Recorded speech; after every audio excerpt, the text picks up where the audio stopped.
three interesting questions. Two about angels and a question about giving. But first, before we do that, let me talk to you about something that I'm really excited about. Now, the Bible Study Challenge will wrap up on March the 31st. On April the 1st, 7 a.m., we kick off Fundamentals of the Faith. Now, what's Fundamentals of the Faith? Well, it's a college-level Bible class that I will make sure that all can understand. We're going to have some bonuses in this that I'll talk more about later. That's going to be exciting, and I think it's going to be a very interesting study. That is Fundamentals of the Faith, kicking off on Thursday, April the 1st at 7 o'clock. It'll be airing Monday through Saturday at 7 a.m. Now, our first question. Our first question comes from a Christian who lives in Missouri. She has a question about giving. What does the New Testament teach on tithing? Now, I think we first have to define the word. When we talk about tithing, what is that? That is giving 10% of something to someone else, usually a church. In the Old Testament, the 10% that the children of Israel gave could be 10% of their crops, 10% of their animals. It was 10% of their possessions, of their income.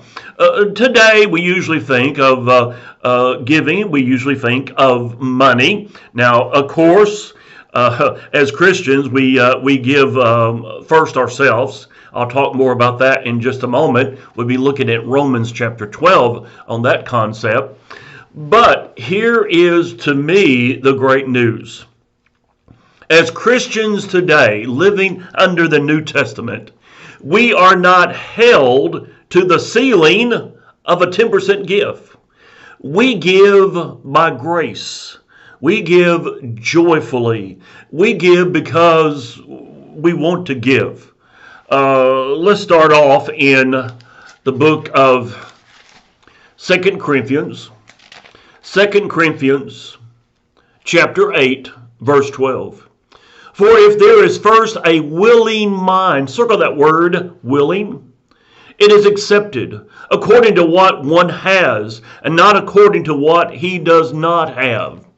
Are we giving willingly? Are we giving joyfully? Are we giving because we look and say, well, God has blessed me so bountifully, I want to give. Giving today starts with giving ourselves. It starts with giving ourselves. Let's go to 2 Corinthians. 2 Corinthians chapter 8. Look at verse 5. Look at verse 5. And not only as we have hoped, but they first gave themselves. They first gave themselves to the Lord and then to us by the will of God. Romans chapter 12. Romans chapter 12, verse 1. I beseech you, therefore, brethren, by the mercies of God, that you present your bodies a living sacrifice. Your body is a living sacrifice. Holy, acceptable to God, which is your reasonable service. We give ourselves first. You know, if we grudgingly give, if we give because we're forced to give, or if we give because we just feel compelled to give, well, that's not a joyful gift. The difference between Old Testament and New Testament, there was percentages placed on them. And they were expected under the Old Testament to give that percentage. We give lovingly, joyfully, generously. We give. Why do we give? 1 Timothy chapter 6, verse 17. Command those who are rich in this present age. Now stop right there. Now we have 19 countries that are now tuning in to our lessons. Now, the following comments are going to be directed toward people living in this country. If you live in the United States You are blessed by God if you have more than 2 changes of clothes, if you have food enough for tomorrow, if you have a roof over your head that provides protection. You are blessed, because so many people in our world don't have those things. So many people in our world don't have extra clothes or food enough for tomorrow or even a place to stay. We are the ones who are what? Rich in this present age. So, fellow Americans, notice what Paul says. Command those who are rich in this present age not to be haughty, nor to trust in uncertain riches, but in the living God, who gives us richly all things to enjoy. Everything we have is from God. Let them do good, that they be rich in good works, ready to give, willingly, willing to share, storing up for themselves a good foundation for the time to come, that they may lay hold on eternal life. As New Testament Christians, we give generously, lovingly, willingly. Perhaps when you're starting out with your family, maybe it's a struggle to give, so you have to give less. But then, for example, like myself, I'm in my 60s, my bills are paid, I don't have children at home to raise, I can give more. And I do give more now, percentage-wise, than I did back, say, 30 years ago. Now, second question. When were the angels created? When were the angels created? Now, first off, angels are created beings, created by God Himself. We're not told, to my knowledge, when they were created. So I'm going to have to give you a personal opinion on this question. I try to stay away from personal opinions, but here I can't find a actual answer for the question. It is my personal opinion that angels were created sometime before the creation in Genesis chapter 1. Now, I'm basing that strictly on just one passage. Job chapter 38, beginning in verse 4. God asked Job, "Where were you when I laid the foundations of the earth?" In other words, the creation. "Tell me if you have understanding. Who determined its measures? Surely you know. Or who stretched the line upon it? To what were its foundations fastened?" Now, he's still talking about the creation. He says, "Job, where were you when I was creating the world? To what were its foundations fastened on, or who laid its cornerstone? When the morning stars sang together, and all the sons of God," circle sons of God, "shouted for joy." Now, it's true, when we see the term sons of God, sometimes that term may refer to believers, followers of God. But usually that phrase is referring to angels. I think God here is saying to Job, angels were doing what? Go back? Shouting for joy. Shouting for joy when they saw the creation. So I believe they were created sometime before the creation. We just don't know when. Keep in mind, that's a personal opinion. Third and final question. Do all angels have wings?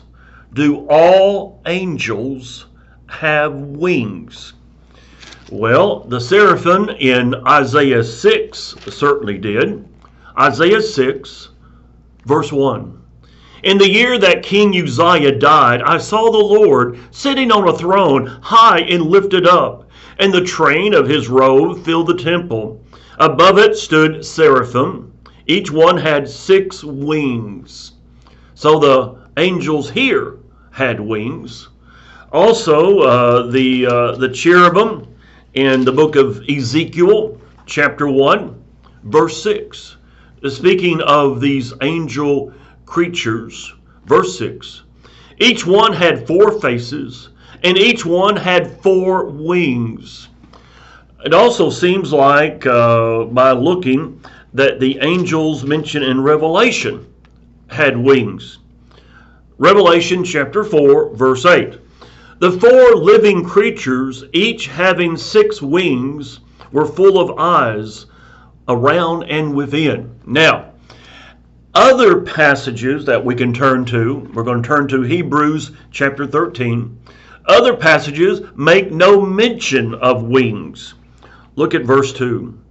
Do not forget to entertain strangers, for by so doing, some have unwittingly, circle that word unwittingly, entertained angels. Now, there were appearances of angels when people did not know that they were talking to angels.